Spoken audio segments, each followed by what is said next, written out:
Hindi tayo tumigil magdasal sa Panginoon.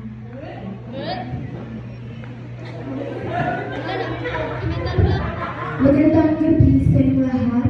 Ako nga pala si Sarah. Ang isang matanda na hindi magkakaanak. Pero sa panalangin ng Panginoon ay binigyan niya ako ng isang anak na si Isaac. Ako naman si Abraham. Ako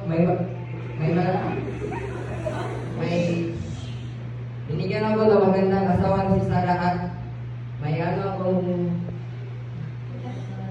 faithful ako sa Panginoon. At kami ang nagdilaan. Thank you. Let's go for our question and answer, Sarah and Abraham.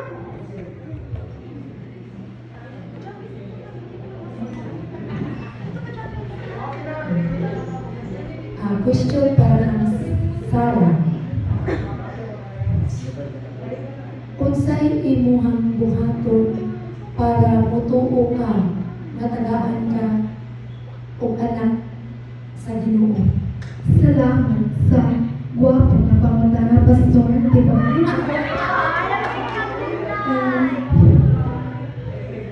Ang akong buhaton para mutuo ko nga hatagan ko ug anak sa Ginoo is mutuo ug moapo diha kanina.